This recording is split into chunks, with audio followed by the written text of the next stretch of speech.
Good morning, students. This is my lecture number 2 for class 12th, subject English, for chapter number 4, The Enemy, written by Paul S. Buck from your supplementary reader Vistas. Children, if you remember, we did from page number 24 to 30 in my lecture number 1, and today in my lecture number 2, first I will recapitulate what we did in lecture number 1, and then I'll proceed further from page number 31 to 38. Let's recap lecture number 1. In lecture number 1, I told you in this chapter The Enemy, Dr. Sadau's upbringing and his profession.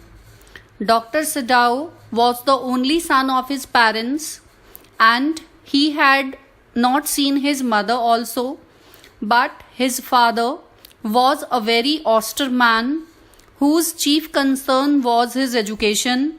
Therefore, his father remained always serious with him, who never cracked any joke with him, never played any game with him, but he focused, as his lifetime desire was his son should become a doctor. Then Dr. Sadau's marriage with Hannah. Sadau met Hannah there in America when he went to study medicines and surgery there.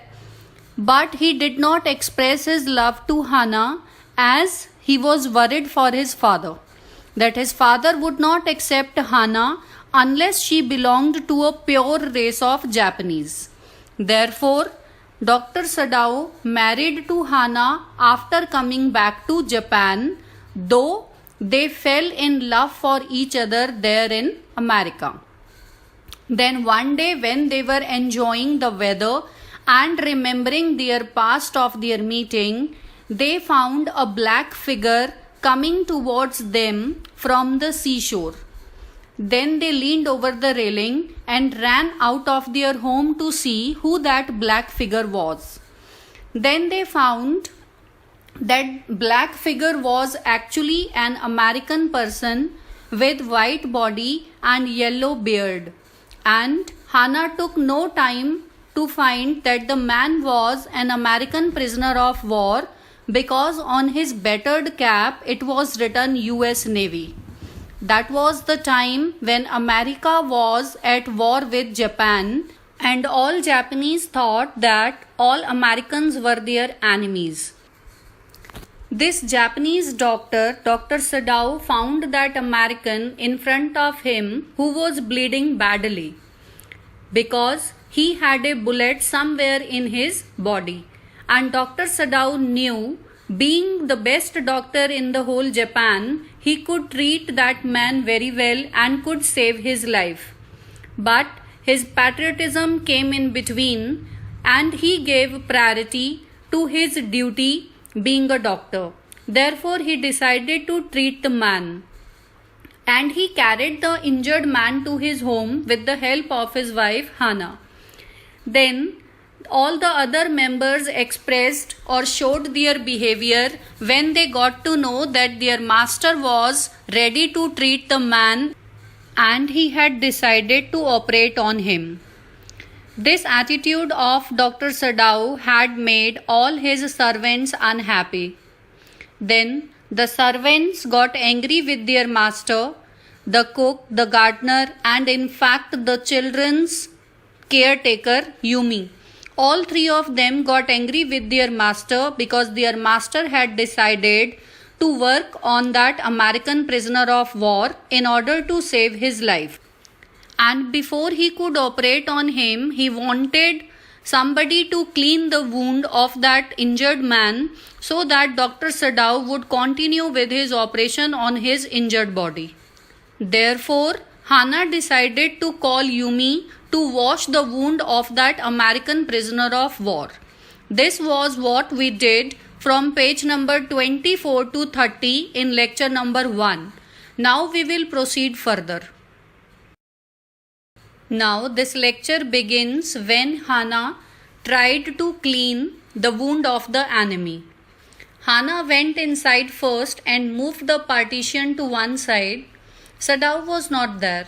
Yumi followed her and kept the wooden bucket on the floor. As she saw the white man, her thick lips folded and the expressions on her face indicated her determination. She said firmly that she had never washed an American man and that she would never wash one who was as dirty as that injured man. To this, Hana reacted to Yumi's refusal. She screamed at her that she was supposed to follow her master's orders. Yumi resisted strongly. Her dull face had a dangerous look of protest which scared Hana. She was worried if the servants reported something different from what had happened, they could land into trouble. Therefore, Hana changed her expressions to respect and said, "Very well." She explained to Yumi that they intended to bring the unconscious man into his senses and then they would hand him over as a prisoner. Yumi said that she was not concerned about their plans. She added that she was a poor person and it was none of her business to know about their plans. Hana said to Yumi that then she should return to her work. Yumi left the room at once and Hana was again left alone with the white man. She would have been afraid to remain there all alone, but her anger on Yumi's firm determination made her stay in the room. Hana said with anger that Yumi was a stupid person. She said that it was just an injured man. Hana was so full of anger at the refusal by the maid, Yumi, that without thinking, she opened the blanket in which the man was injured. His chest was bare. Hana took a small clean towel, dipped it in the steaming hot water and washed his face. The man's skin was rough due to being exposed to the sun, but it had a good texture and he must have been very fair as a child. Hana kept on cleaning the man's upper body. As she had these thoughts, she did not like the man as he was not a child anymore. She did not have the courage to turn him over and thought of Sadao. Her anger was decreasing and she started becoming restless. She stood up and wiped her hands with the wrong towel, as she did not want the man to freeze due to the cold weather. She put the quilt on him and left. Now, Sadao's determination to operate on the injured man. Hana called out Sadao very softly. He had been on the door when Hana called him. He opened the door. Hana saw that Sadao was carrying his surgeon's emergency bag and was wearing his surgeon's coat. He was prepared to operate upon the injured man. Hana asked Sadao that had he decided to operate the man. Sadao replied that he had decided. He turned his back to Hana as he did not want her to object to his decision. Sadao started his work. He opened a sterilized towel on the floor and placed his surgical instruments on it. Sadao asked Hana to get some towels. Hana obeyed Sadao and went out to get the towels. She was curious as Sadao was operating upon the injured man. She thought that the blood from his wounds could stain the fine mats which covered the floor of the room. So she got some rough mats from the backyard which were used by the gardener to cover the delicate shrubs from the cold weather. By the time Hana reached the room, she saw that blood had flowed through the bandage on the man's wound and had already stained the mat beneath him. Her effort was futile. On seeing the stained mat, Hana cried that the mat had been spoiled. Sadao agreed that the mat had been ruined in such a manner which indicated that he was not bothered by it.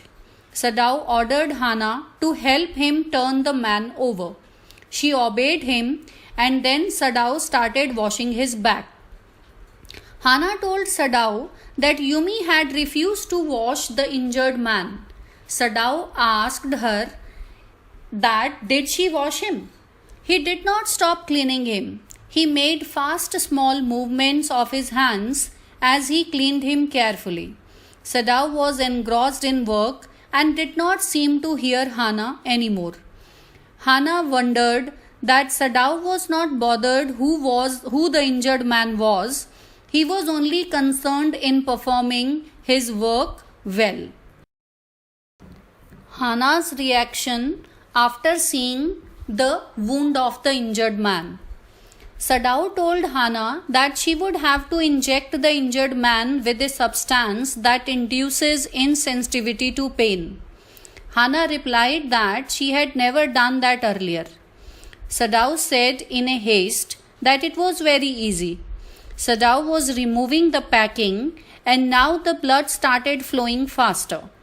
He looked at the wound with the help of the bright surgeon's light fixed on his forehead.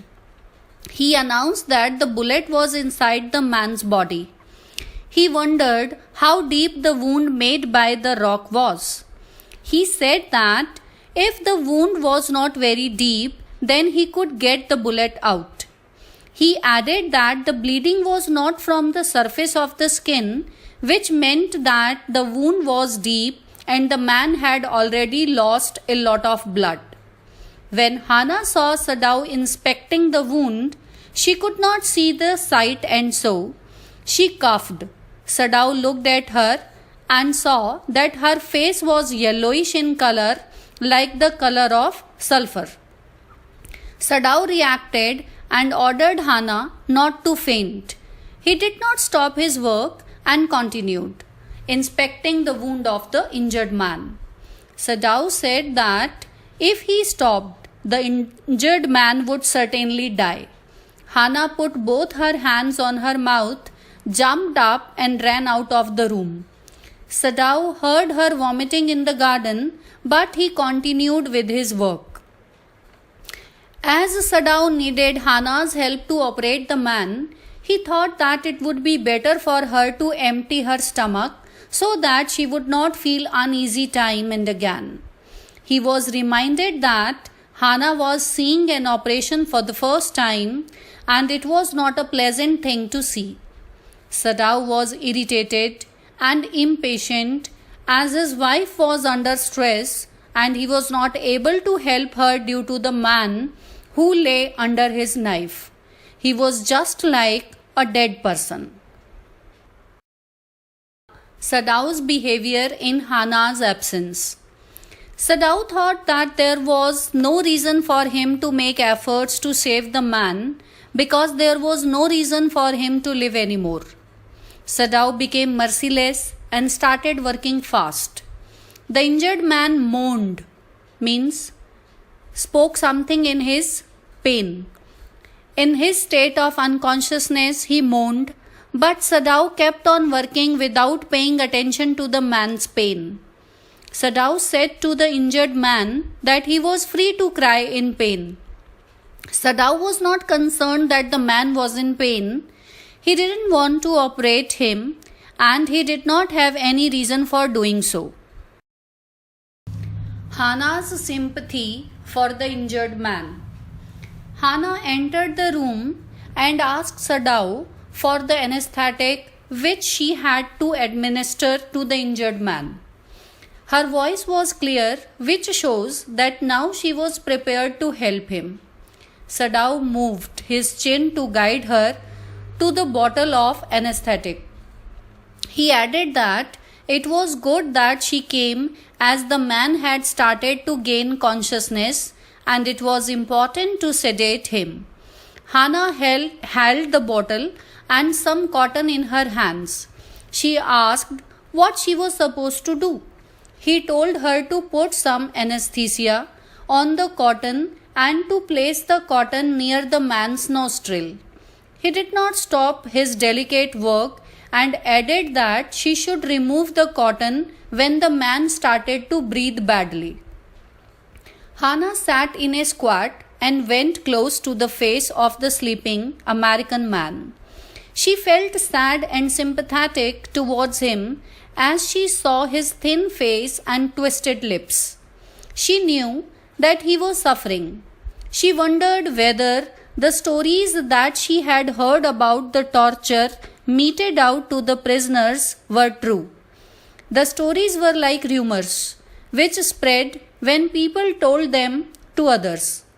On the other hand, in the printed media, like the newspapers, it was mentioned that the Japanese army was welcomed wherever it went, and people praised it for their freedom. Hana recalled an officer of the Japanese army, that is General Takima, who was cruel to his wife and would beat her. No one talked about it anymore as he had won the war in Manchuria. Hana thought that if a man could be cruel towards his wife, then he could also be cruel to the prisoners in his captivity. Hana hoped that the man had not been tortured by the army. Just then she saw deep red colored marks, those were injury marks, on his neck, under the ear. Hana mentioned the scars to Sadao and asked about them, but Sadao did not answer as he was busy on operating on the man.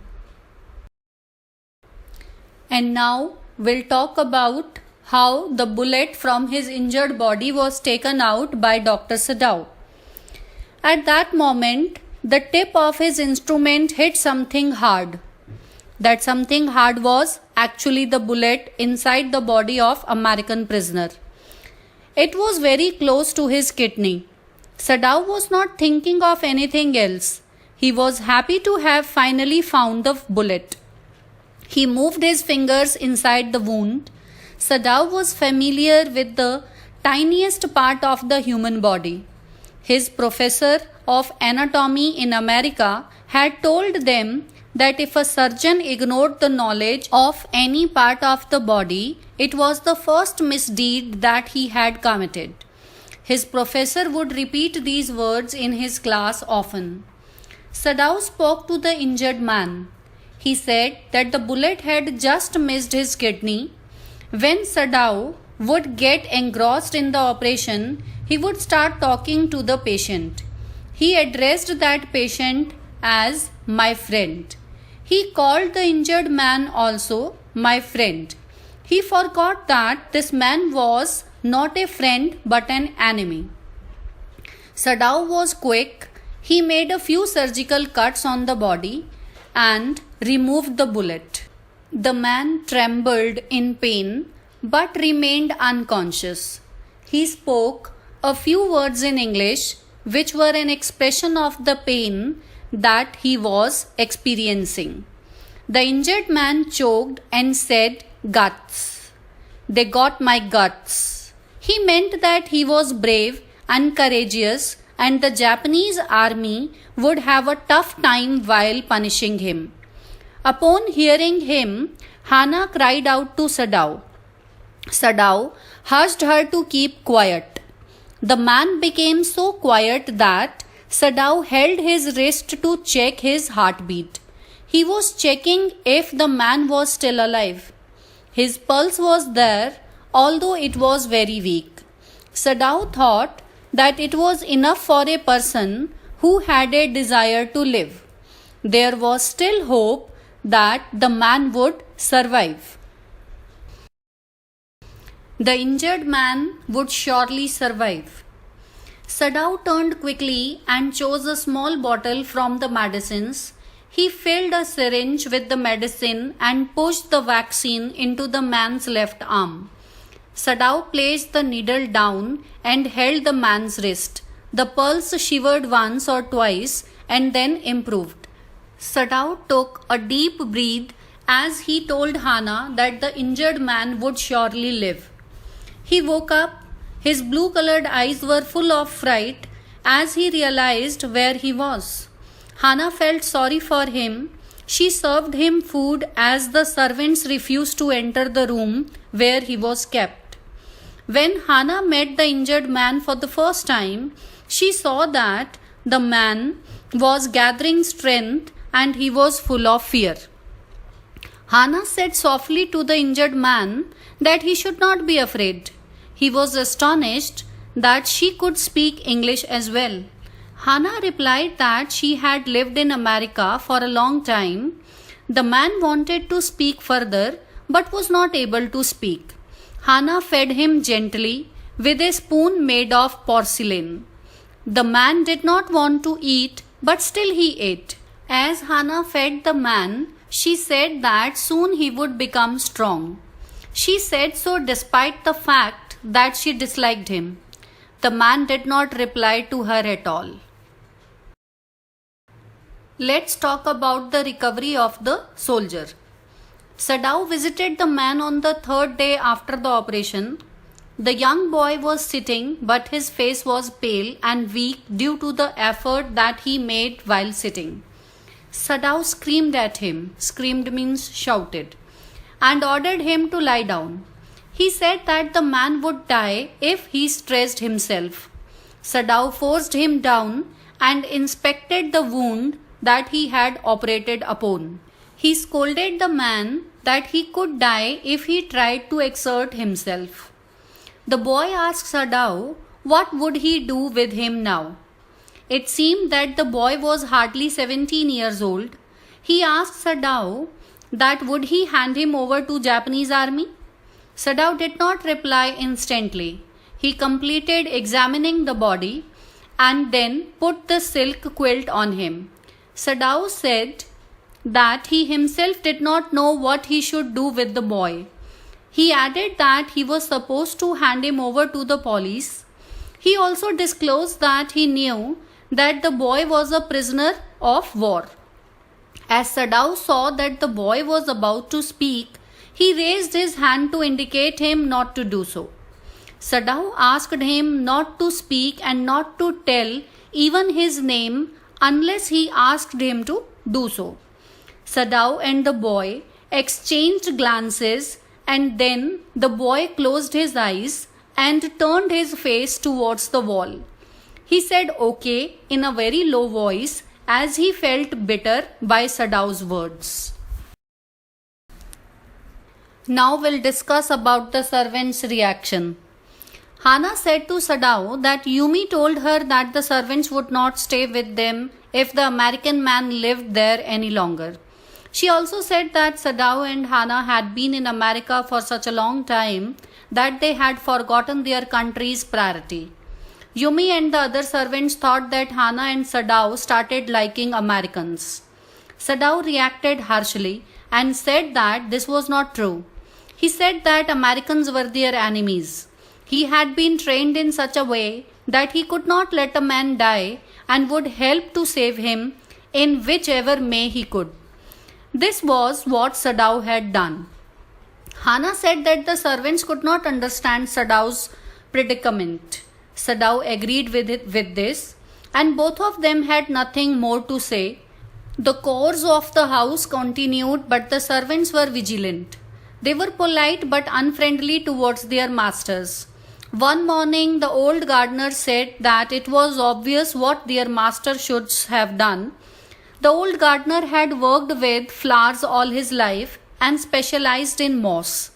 He had been employed by Sadao's father.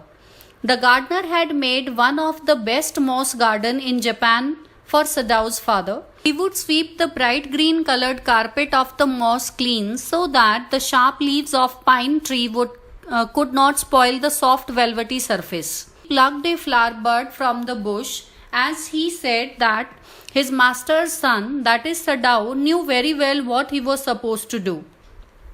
He added that when the man was almost dead, he should have left him to bleed to death. The cook said disrespectfully that their master was so proud of his skills at saving lives that he did not bother whose life he was saving.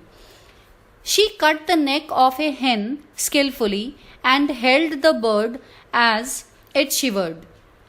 She let the blood of the hen flow into the wisteria plant. The old gardener had instructed her that blood was the best fertilizer for the plants, and he did not allow her to waste a single drop of it.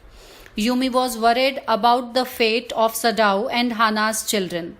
She wondered when they grew up they would be labeled as the children of a traitor. As traitor means cheater. As Sadao was helping an American, all the people of Japan would consider him to be an enemy of Japan, a traitor to his country. As Hana stood in the veranda arranging the flowers, the servants discussed the matter in her presence as they wanted her to know what their views were about the matter. Now we will proceed to the action of Hana and Sadao over a period of time. Hana also felt that the servants were right, but she had some feelings for the injured man which she could not analyze. She did not like the prisoner, neither was she attached towards him. The day before the injured man told her that his name was Tom, Hana did not like him at that moment also. She had reacted by bowing her head mildly. She saw that her reaction hurt the injured man, but she did not want to reduce this hurt that she had caused to him because the injured man was a great trouble to her. His presence was a threat to Hana and Sadao. Sadao was performing his role perfectly. He would examine the wound every day. One morning, the last stitches were removed from the injured man's body, and he would be as well as ever in the next 15 days. In the meantime, Sadao went to his office and wrote a letter to the chief of the police to report the entire matter to him. Sadao started his report and he wrote that on the 21st of February, an escaped prisoner was washed up on the shore in front of his house. Sadao had just typed this much of the report. He opened the drawer of his desk and kept this unfinished report in it. So children, this is the end of page number 38 in your book. Let us recall what we have studied from page number 31 to 38. Today in this lecture we discussed about Hana's efforts in cleaning the enemy, Sadao's determination for operating the man, Hana's reaction on seeing the wound, Sadao's behavior in Hana's absence, Hana's sympathy for that American or the enemy, and how the bullet was taken out by the doctor. The injured man would surely live declared by the doctor. The recovery of the American soldier at their home, and the servant's reaction on seeing that their master had taken the bullet out from his body. Then Hana's and Dr. Sadao's action over a period of time. All this we have covered from page number 31 to 38 in this lecture number 2. Now I'll assign you homework of the day. Children, you are supposed to read the chapter The Enemy from page number 31 to 38 thoroughly and answer the questions mentioned in Read and Find Out box given on page number 31 and 35.